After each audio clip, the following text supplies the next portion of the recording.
I hope you're feeling refreshed, ready for our second panel today. How can human security restore trust and bring action in the age of AI? So we all want to feel safe. We want to feel secure in our lives, but not surprisingly, with all that's going on, many people, most in fact, are feeling insecure about many aspects of their lives. 6 out of 7 people globally, according to the 2022 Special Report on Human Security. As we heard Laura pointing out earlier, it is a shocking statistic. 6 out of 7 people globally feel insecure about their lives. We know that fear paralyzes and polarizes, making it harder to galvanize the collective action that we need to tackle our shared global challenges. How does the rise of AI affect our sense of safety? I, for one, find it very scary. Let's get an expert opinion now on what this means for human security going forward. Let's now welcome Rita Singh, research professor at Carnegie Mellon University.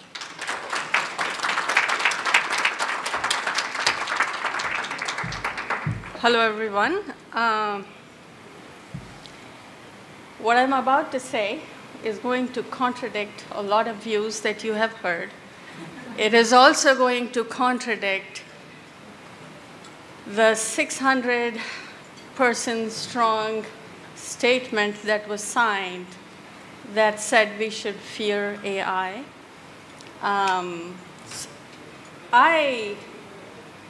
When I speak here, I speak on behalf of a lot of researchers. The number of researchers in the AI field is over 100,000 at this time. A lot of researchers who are on the other side of the fence building AI systems, who have a slightly different perspective. And I'm going to try to do my best to bring that perspective across in my talk. You might wonder why I am here. Here is why. Sorry, I have to, give me a minute. Okay, for a decade now, I have been working on what I call the science of profiling humans from their voice. And that involves deriving all sorts of information about you from your voice. And that includes your physical stature, your facial structure, your physiological processes, your information about your health status, your mental status, your demographic information, ethnic information.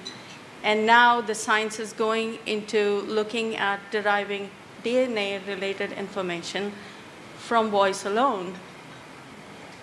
And this is concerning. I realize it. There have been lots of ethical issues raised in its context.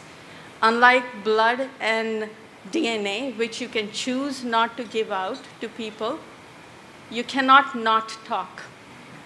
And everyone in this room has a cell phone that can record everyone else's voice. If you have the technology, and this is AI-driven technology, which is how I got into the AI field. This is AI-driven technology, and it is very, very, very powerful. I also work on quantum accelerated AI systems. I'm teaching quantum machine learning, and I'm seeing quantum computing coming at us like an express train in the future. It is going to be bigger than what we see now in the field. So I'm not going to dwell on it, but I will just move forward to these questions. Every time I talk to people, these are the 3 burning questions that I encounter. The first one is, how capable are generative AI systems in reality? Do we have an idea? And where is AI headed in the near future? The second one is, how will AI help us? Will it help us? Will it help the human race? And the third one is, what potential harms do we envision from it? we've heard a lot in the panel today and before this. How can we address those problems now exactly? What do we focus on as of now? Now, let's take these questions one by one. The first one, how capable are AI systems today, really? Well, from a scientific perspective, AI is pervasive. Any scientific problem, most scientific problems, from human profiling, from voice, to drug discovery, to circuit design, to building design, to theorem proving, can all be cast as generative AI problems. And AI is very, very capable. It is far more capable today, as I stand here, than humans at solving these problems. Yes, it makes mistakes, but we are encoding reasoning capabilities into it, and over time, it will stop making those mistakes. It is very, very capable now. It is millions of times faster than humans, and it is much more informed than humans. What is coming in the future? Embodied AI. That's what lots of labs are working on. These are going to be physical embodiments of AI systems that you see around that are walking and talking among us, not just in specialized scenarios, but among us in everyday life and performing all the AI-related tasks that we see them perform today. They're already very intelligent now, but what is coming in future is mind-boggling, and that is going to be artificial general intelligence, AGI, accelerated by two things. One is classical computing power. I'm sure everyone has used ChatGPT. A system like that is built using around 300,000 GPUs today. But think of a nuclear power plant being used to train an AI system. How much more computing power can be applied to it, and how much more capable it can become, exponentially more. The second acceleration is going to come from quantum computing. All the magical powers of the quantum world are going to be infused into these AI systems, and that is going to be the next big things. And you will see things happen that do not happen in the classical world, and that includes information teleportation. It will revolutionize communication. And this is not science fiction. This is something we teach at Carnegie Mellon. So the second question, how will AI help us and help the human race? AI is it is already affecting every aspect of our life. It's going to be used in communication, transportation, services, medicine, science, politics, food production, everywhere. Embodied AI systems are going to be everywhere. There are two in my lab now. One is called Wheeler, and the other one is called Robbie. These systems are going to be walking and talking with us and helping us perform our daily tasks. Now, having very powerful AI is actually a very good thing. If you think about it, AI is going to help us solve a lot of very difficult problems that we've been grappling with. It's going to accelerate regenerative medicine. It's going to find cures for diseases very, very soon. It is going to help us live longer lives. It is said that the baby that is going to live for 500 years is already born today, among other things. Now, the third question is what potential, I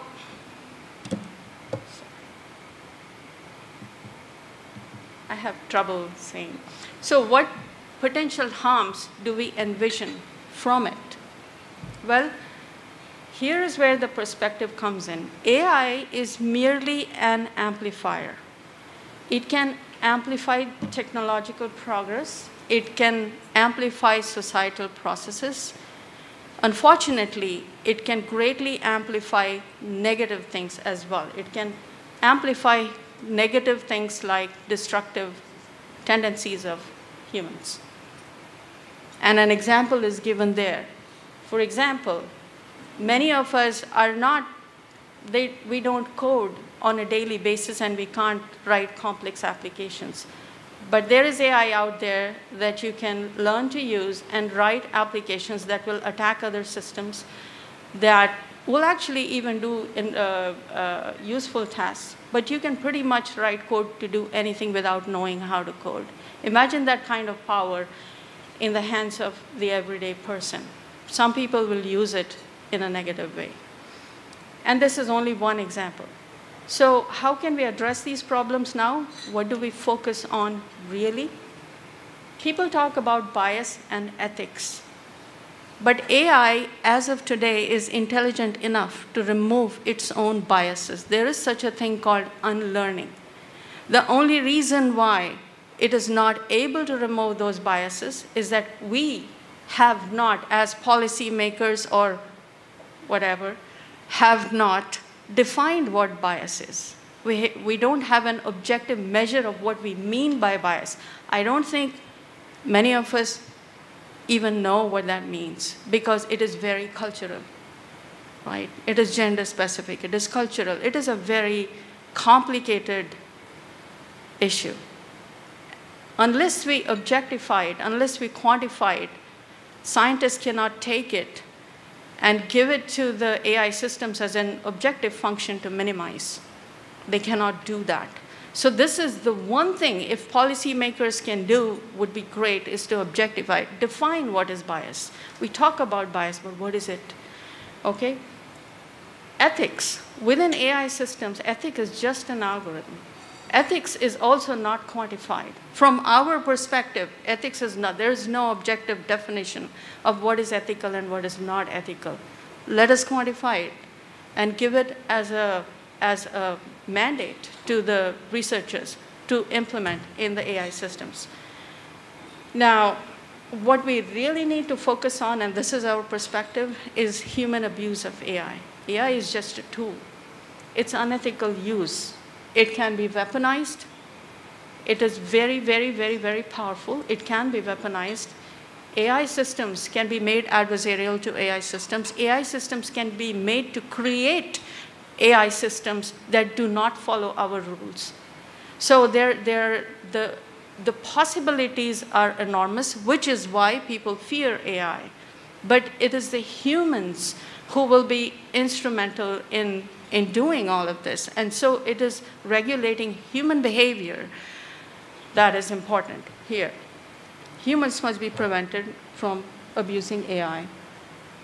So very shortly, I would like to give you a list of things that are just action items, perhaps, for us to focus on when we talk about human abuse of AI. Misinformation and disinformation. A lot of people are abusing generative AI, as we all know, to attack other people. Bias and discrimination. Surveillance, the use of AI for surveillance should be stopped somehow, or at least regulated to some extent. The misuse of AI by authoritarian regimes to follow their citizen too closely, invade their privacy. And we need very swift action. I'm preaching to the choir here, but we need very swift action for human accountability, preventing and weaponization of AI, understanding AI malfunction, to institute guidelines and requirements for infrastructure safety. AI is going to form our infrastructure going forward. Its impact on societal structure, as we see it, is going to be a drastic shift in jobs due to automation. That is the first and the biggest thing that we think that is going to happen. Shifts in the roles of government and society, and a complete overhaul of education system, of our education system. So to conclude, that's generated by AI. We look at AI as a new friend, which is very, very powerful, but also extremely vulnerable.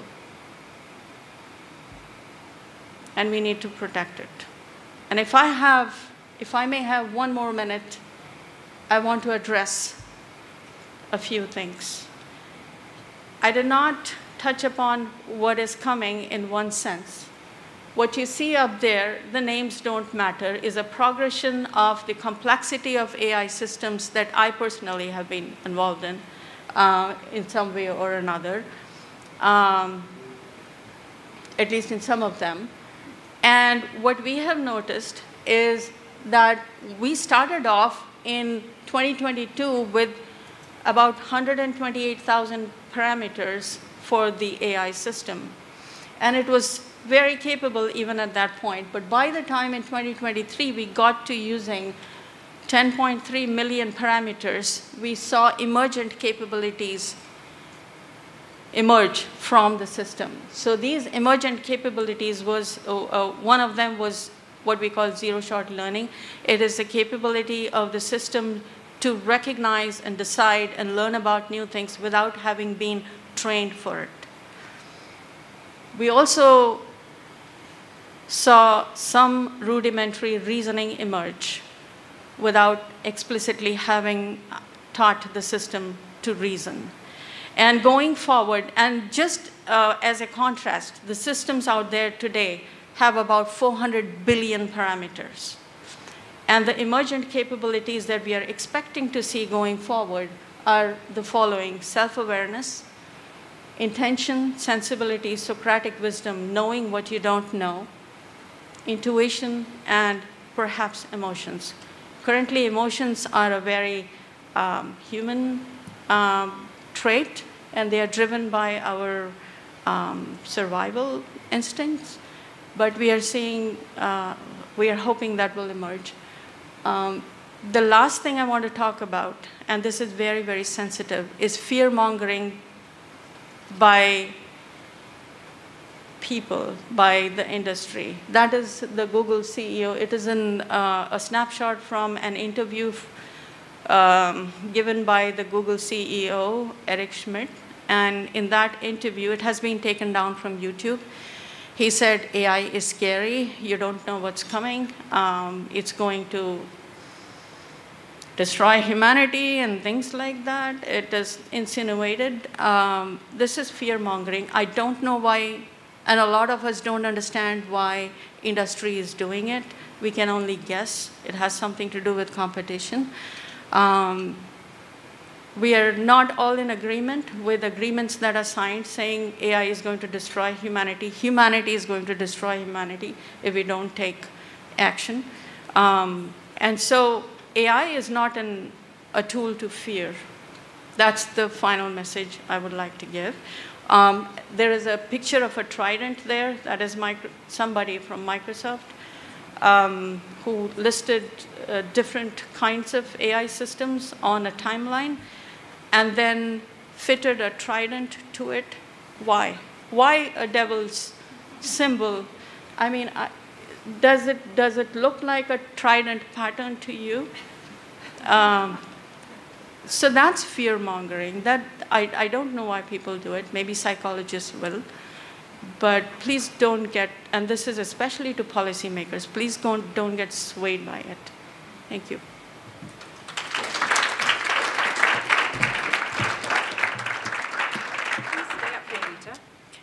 Thank you, Rita. That was fascinating. We are going to ask you more questions soon. We also have with us virtually from Washington, D.C., Luis Felipe Lopez Calvo, who's Global Director for Poverty and Equity at the World Bank Group. There he is on the screen. And please come up on stage and join us. Ilana Ron-Levy, who is Managing Director for Public Sector at Gallup, and Shen Xiaoming, who is the United Nations University's Vice Rector in Europe, and Rahul Bhargav, who is Principal of Connection Lab, a nonprofit research lab focused on the impact of authentic human connection. Can I ask you to sit over there, please? Yes, thank you. All right, shall we, again, spread ourselves out a bit here? Careful, Rita. Do you want to bring your chair down? Thank you all. Is this on? Yes. Thank you all. Welcome. First question goes to Luis Felipe. Can you hear us? Luis Felipe, are you with us? I can hear you very well. Brilliant. Hello again. How do you see AI reshaping development prospects from where you sit?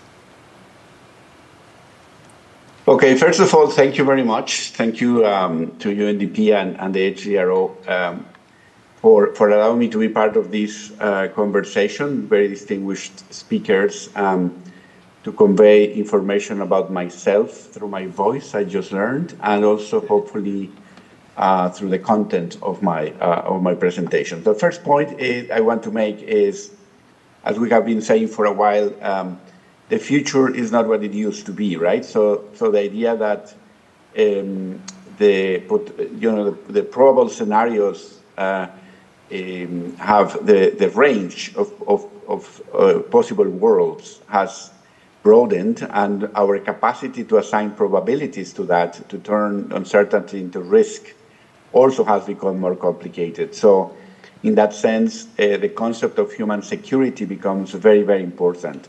And I do want to start by saying that this is going to be already 30 years since this concept was properly, in my opinion, framed and defined by UNDP in the 1994 report. And I think it becomes very, very relevant to bring it to the discussion in this context. If we think in terms of the international relations basic concepts, we always think in terms of the individual, the unit, and the system, in the sense, households, country, and world. And typically, we had this idea that the stability at the world level implied a concept of security called national security that then had implications for households.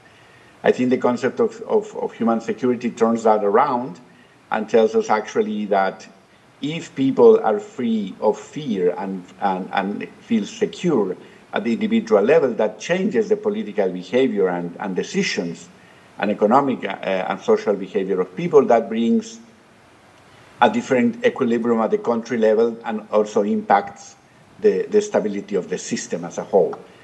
I think AI, in that sense, is precisely a shock that, as I said, increases the potential uncertainty and risk at the individual level. And that's why we really need to think carefully about how we, with a people-centered approach, we look into that so it doesn't impact, again, unit and system. The way we are seeing it, and I'm going to be now very much landing into a very concrete way, the impact on people has to do with two aspects. So one is the level in terms of the economic impact of AI, meaning impact on productivity and growth. And the second is the heterogeneity of this impact. So how it's going to affect different groups, mainly through the demand for labor and through the balance between capital and labor. So the level effect is likely to, without intervention, is likely to increase economic divergence. So the gaps between countries might increase, and unless we have the capacity to transfer that technology quickly to those in developing countries. But the heterogeneity also matters, and this is something we have been looking at very carefully in our studies here in the bank, particularly through the impact on inequality and poverty. And something we find, and I'm going to give you three findings, and with this I close. The first is that the impact in developed countries is very different from the impact in developing countries. And the reason is that the structural conditions of labor markets, the size distribution of firms, the capacity to absorb technology is very different. So in that sense, the impact, for example, of this polarization, where the middle of the distribution is not so affected in developed countries, but the tails are very much affected, that is not the case in developing countries, where actually our studies, in the case, for example, of Latin America and the Caribbean, show that actually middle classes are the most affected, and actually it doesn't have such a big impact on the poor, but certainly it does have for middle classes. But also there is a level effect. In Senegal, we find that how the adoption of sophisticated digital technologies, including generative AI, had an impact on job creation, a very significant impact on job creation. Or in Brazil, where even just the idea of broadband adoption led to a significant increase in wages, close to 3%. But again, the idea is, in order to turn that into an opportunity, we need intervention. And the main aspects in intervention have to do with, and the World Bank just created with this ICLOS a digital vice presidency to have a very, very direct engagement with countries to address these issues. And basically 3 pillars. One is infrastructure, the other is skills and training, and the third one is regulations and institutions that allow AI to become a tool for inclusion and not a tool for exclusion. So I will leave it here. My main point in any case is to try to make sure that this technological shock that has positive impact, only if there is the right intervention, and that we should not turn this into another aspect that increases the level of uncertainty for people, because that has implications for political and socioeconomic behavior. Thank you. Thank you, Luis Felipe. So as AI becomes more and more a part of our daily lives, in the developed world anyway, the loss of jobs, online safety, disinformation, as we've been hearing, this is on top of the world already feeling distress, mistrust, and the fear-mongering that you were talking about, Rita, is certainly not helping. Ilana, the Gallup poll, World Poll, measures, and I quote, the attitudes and behaviors of the world's residents. So what does the poll show us about the current state of the world's emotional well-being and its emotional state? Yes. Thank you so much for the opportunity.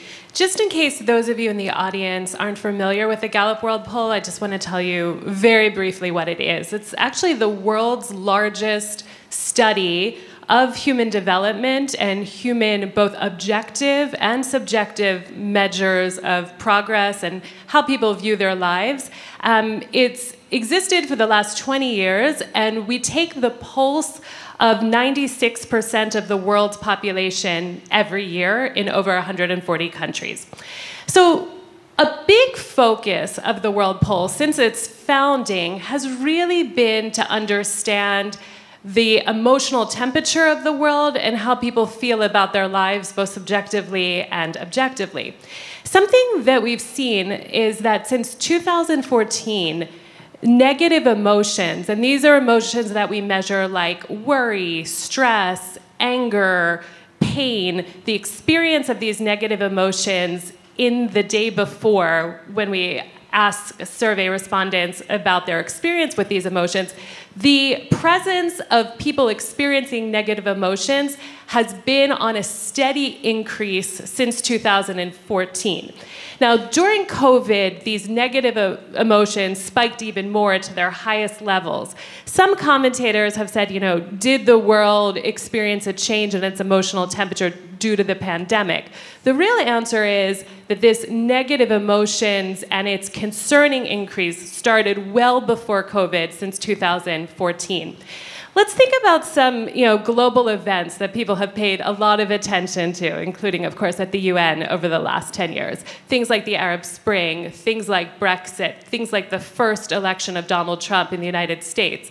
When leaders looked at these somewhat unexpected events and measured objective measures of progress in these countries, things like GDP, economic growth, safety and security concerns, whatever it is, we saw progress on those objective measures at the same time as these unexpected events. But looking beneath the surface, we saw dramatic increases in negative emotions and declines in subjective well-being at the same time that these events happened.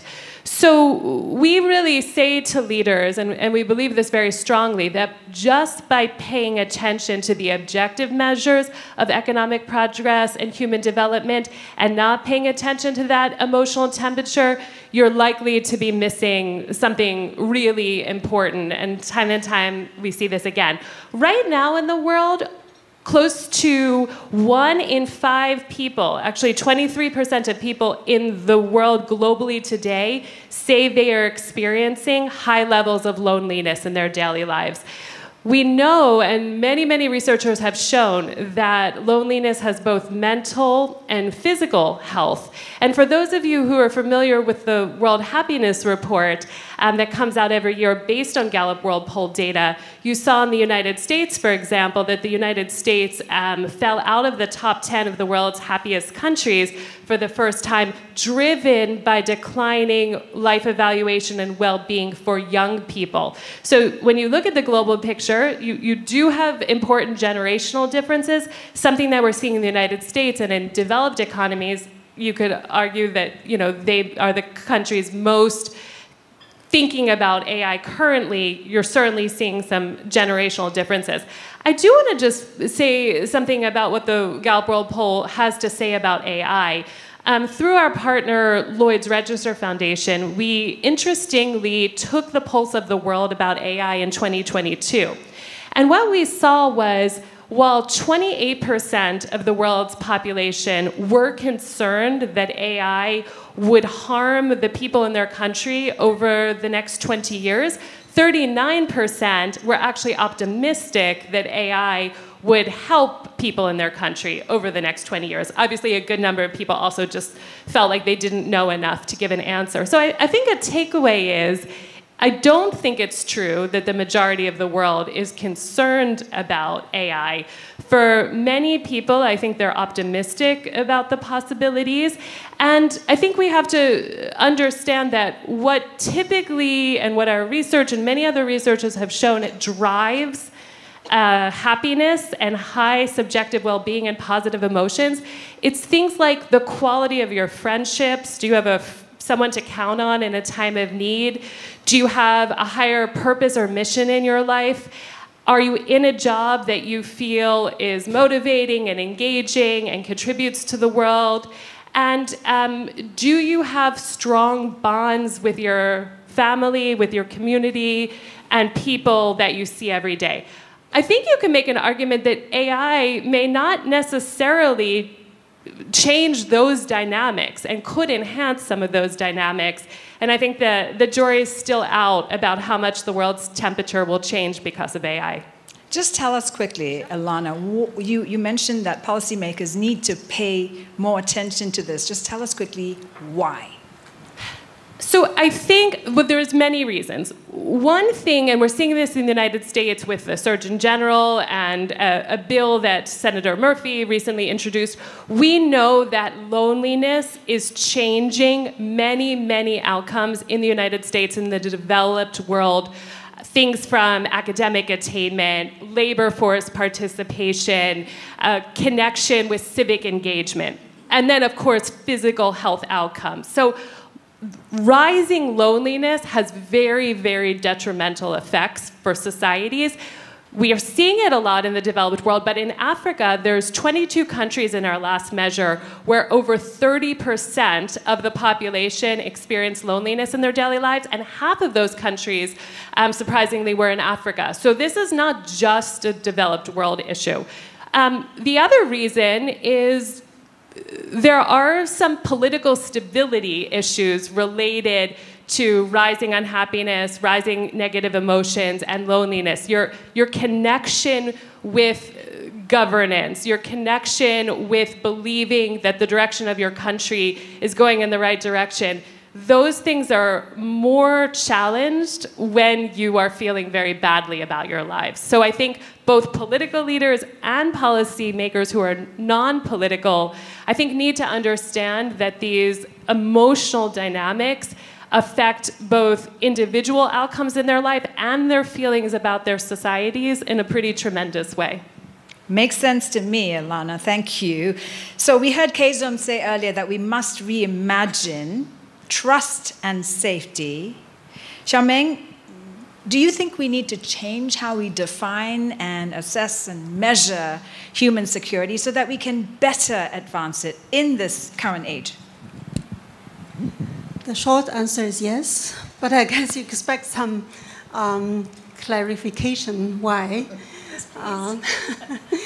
I think Toby said that we have moved away from normal risks to existential crisis. If you think about the Stockholm conference 50 plus years ago, so that was very much focused on environmental issues. And then we moved the focus on sustainable development, but still development is a focus. Now we are moving towards crisis and existential crisis. In my institute, by the way, kudos to the UNDP colleagues, because our institute's name is Institute for Environment Human Security, thanks to you, because we're not looking at national state security, but rather security due to environmental risks. So that being said, I think now we have already crossed 6 out of 9 planetary boundaries. And in our institute, we produced a report last year which examines 6 risk tipping points. For instance, one of the tipping points is groundwater depletion. People don't think about that much, but and some of the world regions have already reached that tipping point. For instance, Saudi Arabia announced in 2016 that the wheat harvest was the very last harvest in their country because due to water shortage, they had to stop producing wheat. So we are approaching many of these risk tipping points, and we're facing existential risks and crises. That's why we need to think about how our destiny and survival and thriving of humanity is tied to planetary health. So we do need to expand our focus on human security to security of the whole planet. We need to go beyond humanism and look at the human world, but also the modern human world. So that's one of the reasons. The second reason is really to reflect also a little bit on what you just said about loneliness, for instance. Technology is very much defined by a Western-dominated conception. If you think about technology, we think about industrial innovation and AI, all of those things. And there are 2 things I want to mention here. One is our human adaptability to technology. I read a New York Times article some time ago. It cited a study about loneliness. 49% of Americans feel lonely to a certain degree. And it did a little analysis. When radio was invented, people stopped talking to their family members and friends, and people started feeling lonely. And then we managed to adapt to the new technology called radio. And then internet was invented, and then social media and all of that. And we are still in the process of adapting. I don't know how far we could adapt to technology. I don't know if humans would have a breaking point somewhere.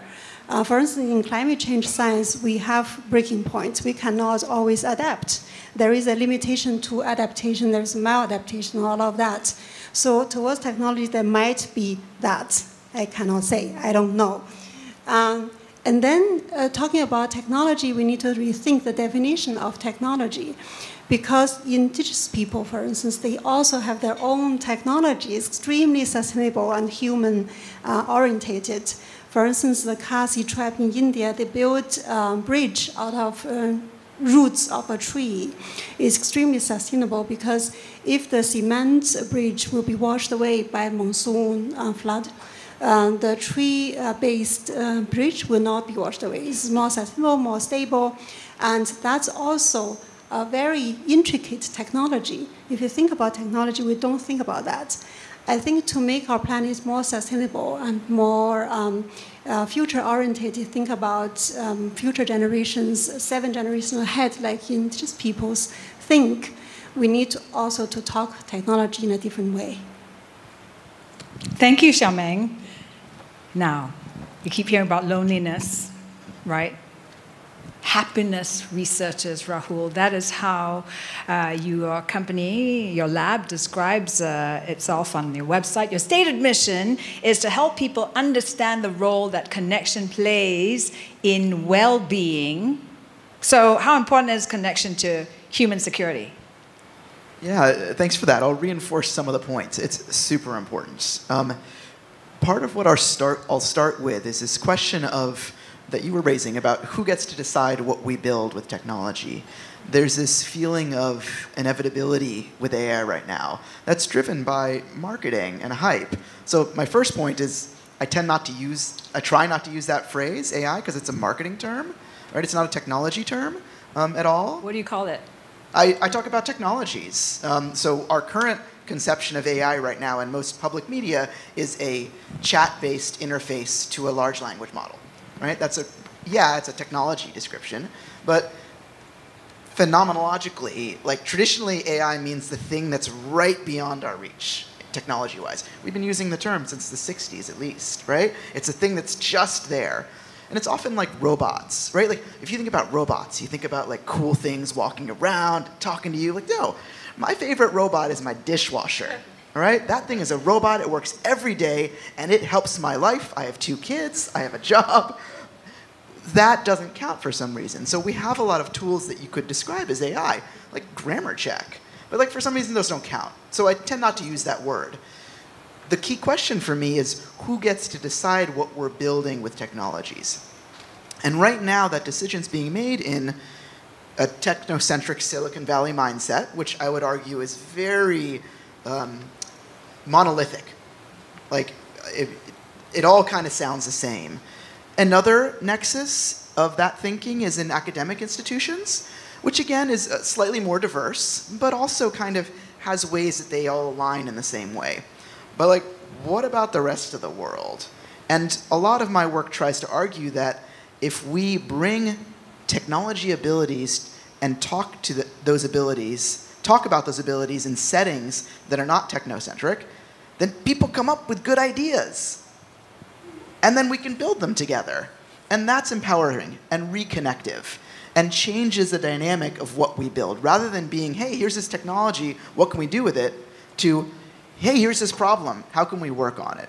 So a concrete example is the work I do with the Counterdata Collective. So returning to questions of gender rights, right? If you start with what's the problem that we need to work on, gender rights and equality is a problem. So we worked with a number of CSOs over the last 4 years in a network who are groups that track reports of human rights violations, specifically feminicides and other such events, to create databases of incidents, to then advocate with their counter data, filling a hole in data production that otherwise isn't filled, to advocate for policy change, policy enforcement, and public action. Right? And it's a data project. So how can we help them? Well, we can help them by taking away some of the labor and the exposure to the violence that they have. A lot of the labor is just looking at tons of news articles to find articles about events they care about. Well, computers are pretty good at that, actually, right? So in technology terms, we build bespoke classifier models, right? AI in marketing terms, with those groups. So they're customized by the group's interests and their needs, surfacing and amplifying their local expertise, right? So we're enabling a use of technology to discover articles and news they might want to add to their database. And then we cluster them and stuff so they don't have to read as many, so we're reducing emotional labor and emotional burden. And then we build systems as technologists to deploy and manage the garbage. You know, like most of technology is like making sure it runs every day, like making sure if there's a bug, you fix it, making sure you have a server, you know, with some blinking lights in a closet somewhere that is doing this work for you. And we're trying to distribute that and amplify the local expertise. So this is an example of changing who gets to decide what to build and why we build it. Because the models that we see in the press are not inevitable. We get to decide what's built. And the question of who gets a seat at that table is something that I and my colleagues try to push on. And making sure that we can do that in ways that make sense and meet people where they are in issues like gender rights and equality. And this is where it connects to human security. right? Deciding what securitization means in local contexts. And that's where that concept of human security is so helpful, because it gives us a frame to connect some of those issues. Thank you, Rahul. Lots of food for thought there. So you said we decide, we humans decide what to build. Rita, you highlighted that AI is an amplifier, right, of human progress, also human destructiveness, and that we need to focus on the human abuse of AI, and we have to regulate that. How do we do that? Well, we can begin by defining metrics that will allow the AI engineers and developers to regulate the AI at that level, at the development level. So I mentioned the example of bias. Now, before I even go to that, you commented on AI as an amplifier. I think in retrospect, what is concerning is that because it is such a powerful tool, its use and abuse has amplified, and that is threatening to upset the balance that we have achieved in our society. The good and bad have always coexisted. And we've somehow, bumbled through and found a natural balance between the two. And overall, this has led to progress in our societies. But now, AI threatens to upset that balance. It's upsetting it too fast for us to control it. I think what we fear is not being in control more than anything else. So I wanted to get that out of the way and get back to what I was saying about metrics. And this colloquium, this conference, the theme of it is very, very, very apt to that. I think, I'm sure UNDP has, in its previous report, the 1994 report, come up with many, many, many very strong metrics to measure human security and such like. With the advent of AI, AI itself can devise new metrics, and AI can forge new ways to measure things, and they need to be measured. So, for example, how do you quantify misinformation, disinformation, bias, surveillance? It's not just for the developers to correct things. It is for us to figure out which direction to take AI into, right? So unless and until we have these metrics, and unless and until they are publicized well enough that everybody understands them and tries to follow them, just like the rules that the unwritten rules of our society, we will have a problem. But the moment we achieve stasis in that direction, I think it will help us a lot. Thank you, Rita. I have lots more questions, but let's open the floor up now to questions from the audience. You put your hand up very quickly. Can we get a mic over here, please, right in front to the gentleman here? A question for our brilliant speakers. If you have someone in particular in mind you want to answer it, then please say so. Yes, hi there. My name is Emmanuel, recent graduate from Columbia University. And I do have a question actually for Alana. I liked how you mentioned that a lot of some of the insecurity that we're feeling is that difference between objective realities, or as objective as we can define them based on our agreed upon standards, and the individual subjective feelings of how the situation is going. And I think a lot of people are using that level of analysis to kind of explain the recent election, maybe while you have the objective economic situation versus the individual feeling of how the economy is, or even the purchasing power of individuals. But at the same time, I also think it's important, while, as you said, we need to understand the subjective, we also can't disregard the objective, because then we lend into, populism.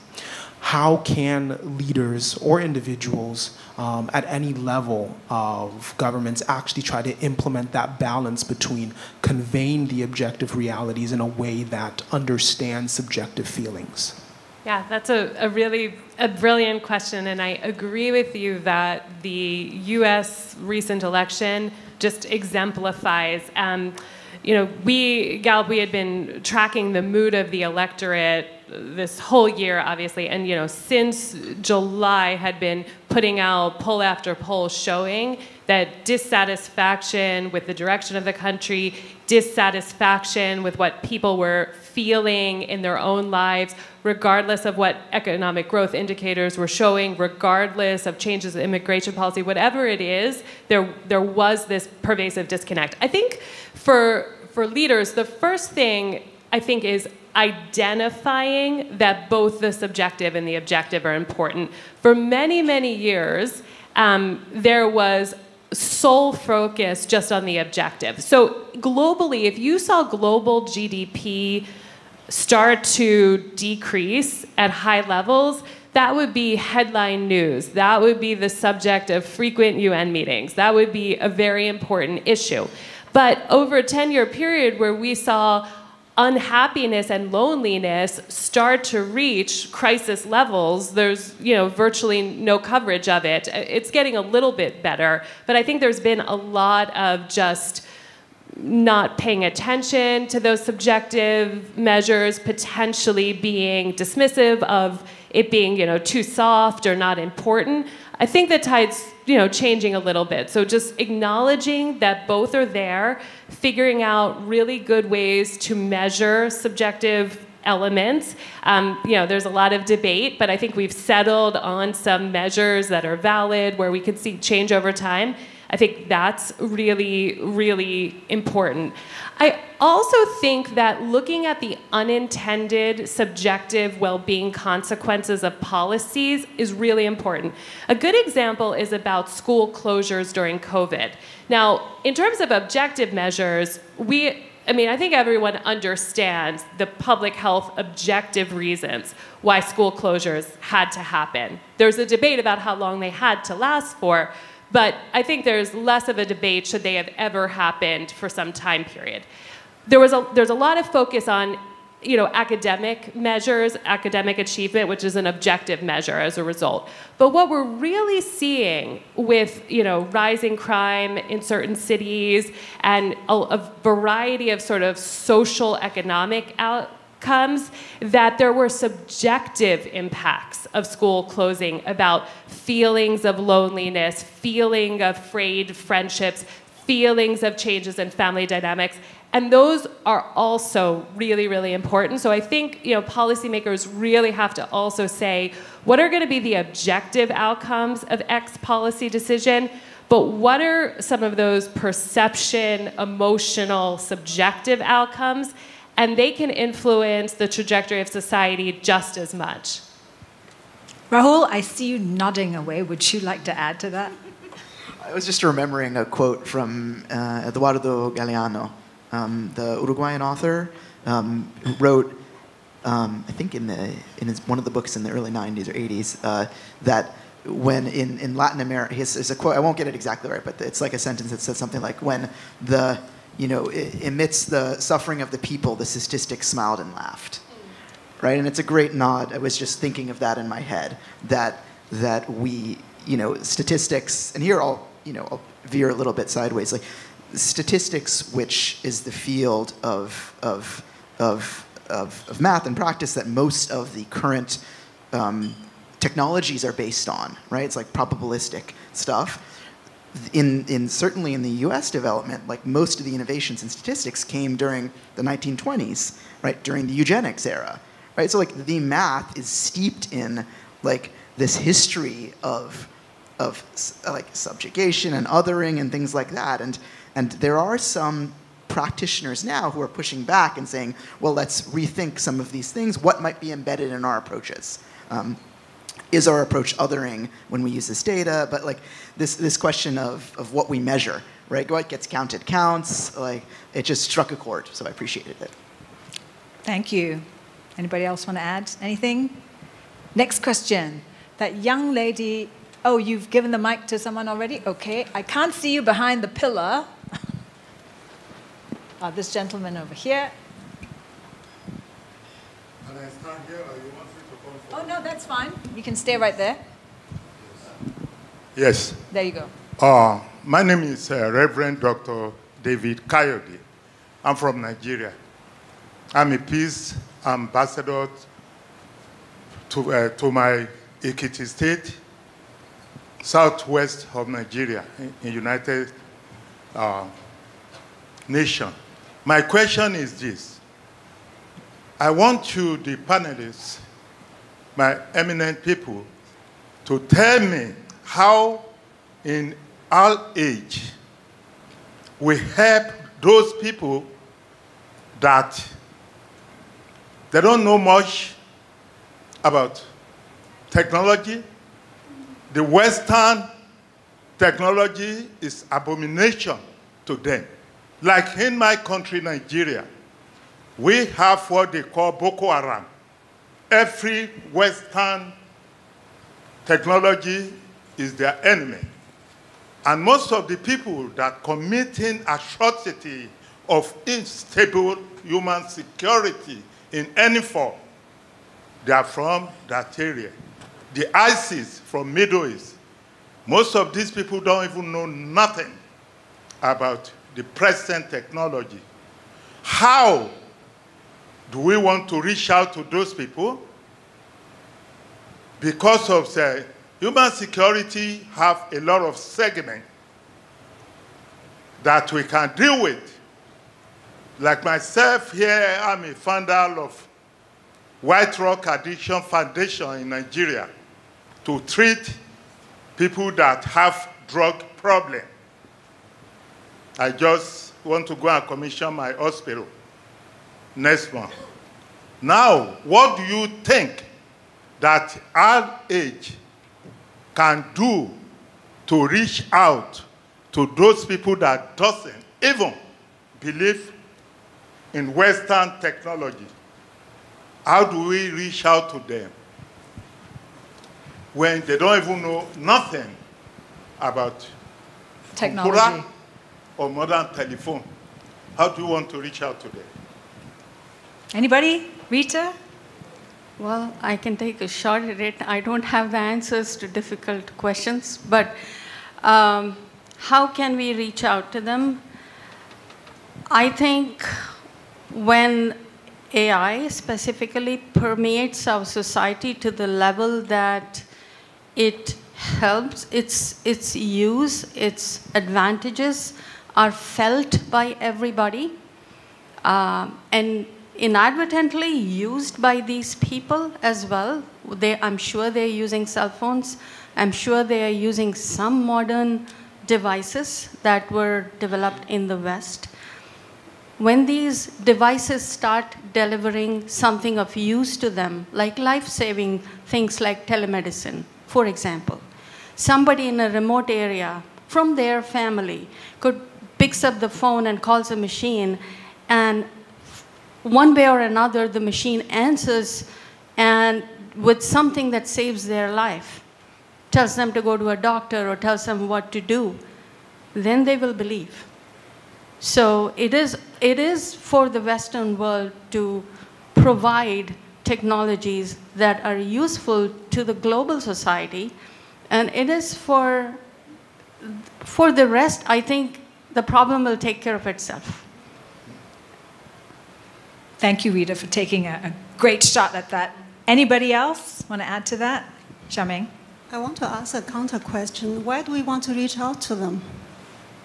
Maybe they don't need it. In the spirit of inclusion, I well, suppose. I think technology obligates, right? If you don't use it, you'll be left behind. But those people might still in a bubble where they don't need it yet. One day they might need it. And then until that day comes, maybe there is no need to force them into using technology. I had a recent workshop at Columbia University. I know that some of the students are here. We talked with young people about technology. We did a mini futures lab. And in none of their future lives, technology plays a big role. None of them. No. Thanks for your valuable perspective, too. One last question. One last question. That lady at the back, put her hand up first. Okay. Good afternoon. My name is Gugu Makari. The Chair Commission on Women's Rights and Youth Council. I'm from South Africa, but I live here. And I have a lot of young people that I've been mentoring and developing, even from this side in South Africa. So my worry is us being left behind, or them left behind. Yes, I am here representing them. That is why I make sure that I attend these meetings. But however, I want to know what the opportunities are for them. So one of the questions I have is, how can AI be leveraged to improve education and skills development for African youth, especially in rural areas? And what initiatives are being implemented to ensure AI literacy and digital inclusion? And also, what strategies are being explored to create jobs for African youth in the AI industry? And how can we ensure that AI augmentation rather than replacement of jobs becomes a norm? So my concern basically is to actually create those pathways for them while I can, like with the opportunities that I have here. So seek for solutions for them. So I wanted to ask from the experts in the room, if you have any opportunities maybe for like young people that are driven and they want to learn but they don't have the access, I would like to speak with you and be able to get help to help them. Thank you. Thoughts? We have several educators among us. You want to go first, Xiaoming? Yes, I think education is a key, right? Education, if you have access to education, you can do a lot of things. So I think we need to put policies in place to ensure that training is made possible for those people who are willing to learn. I think that's a very easy thing to say, but you difficult need that political will to and know. commitment. Exactly. In the end. Yes, please. We did some interesting research with Meta, obviously the technology company, in 2022 and 2023. And one of the things that we saw most impacts young people's lives are the quality of their social connections, not the quantity. And this sounds trite, but more and more what we're seeing is what makes a huge difference to young people's lives and future trajectory is the quality of their friendships and learning how to make close friends and having environments that foster friendships, and within schools and within community centers, focusing on how do you build long-lasting relationships that will be there in your lives. There's so many young people who don't have that, and that quality of friendships, it can be such an antidote to things like depression, things like addiction, things like problems holding a job. So I think it's often forgotten because friendship is not something that's considered a traditional development indicator. You don't need technology to have close friendships. In fact, the way that people interact online can sometimes be at odds with the depth of quality of relationships. So I think that that's something that we can all do for the young people in our lives. Make sure that the institutions that we work with, the schools that we work with, the community centers are prioritizing helping these young people have really strong friendships. If I can chime in there, when I think about education, too often with technology, it's introduced as sort of a consumptive or a consumer aspect, right? We're using some tool, and in education settings, with the goals of empowerment and agency, I think we need more tools with all of these new technologies that let you build things, right? When you're building something to solve a problem you have, no matter how silly it might be to someone else, that's incredibly empowering versus creating something that like plays chess. Maybe I don't care about chess, right? That's not a good activity. So opportunities to customize and create space for people to solve problems they care about with toolkits that are building blocks that they get to combine, I think is a general approach to education and empowerment with these technologies that I would love to see more of. Rita? I think you have answered the question very well. I think AI should be taught in schools now. I think I mentioned a complete overhaul of our education system in my keynote, and this is something I've been thinking about, and I think this is going to happen. But when children are able to handle AI, They will be able to be more creative. They may be able to do innovative things with it. And they may be empowered. There is nothing greater than empowerment. So when there is something that has the potential to empower people, we should find ways to make it empower people. And this could include children. So if we could find ways to do that, empowered children will lead to an empowered future, better future for everyone. Right. Thank you. And I have thank you all for your great questions and your interest. I have one last question for you all. So as we look ahead in this world full of worry, what gives you hope? I don't think Luis Felipe is with us anymore. Are you there, Luis Felipe? I don't see him on the screen. Okay, we don't have him. All right, Xiaoming, you're up. What gives you hope? What gives me hope is, for instance, today's gathering. We're talking about it, and we're connecting with like-minded people. That gives me hope. And also, I think we can change the narrative. We should create actively a utopian narrative. Human beings are in the position of imagining different futures. I think that gives me hope. Lana. I think what gives me hope is that so many of the strategies that can turn the tide on loneliness and depression and the rise of unhappiness are actually low cost, don't require fancy technology, just require commitment. And even for those who live in countries where they feel that the policies don't promote happiness, there's so many things you could do within the context of your own family. Just one last tidbit from a study that we did on parenting quality. One of the things that we found makes the biggest difference for young people and their mental health outcomes is just the way in which parents establish discipline, have this balance of loving with kind of strong rules and a strong expectation of regulation of social media and technology. So not forbidding it, but having just an overall parenting environment where there are rules, where there are expectations, and having that kind of relationship really was shown to mitigate most of the harms of social media.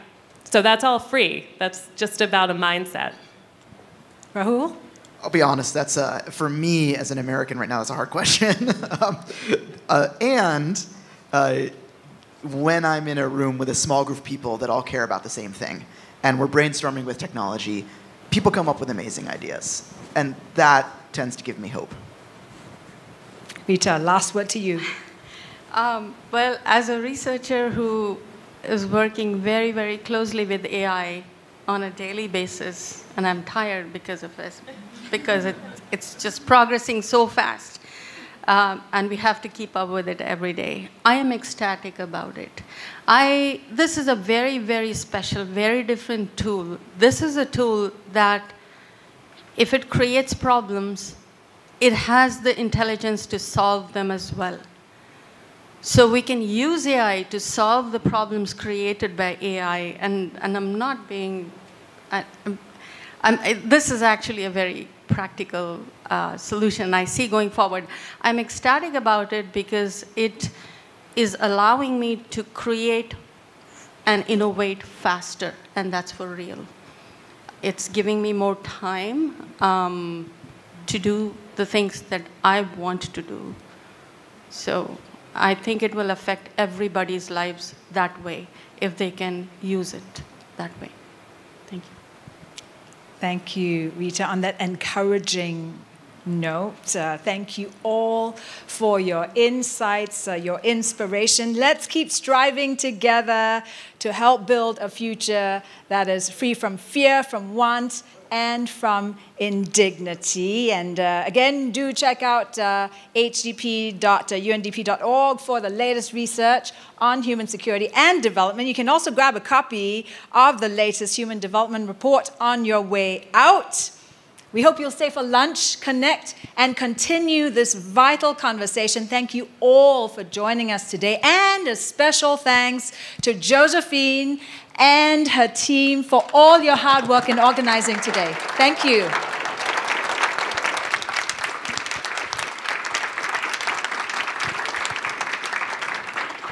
With that, folks, enjoy the rest of your day.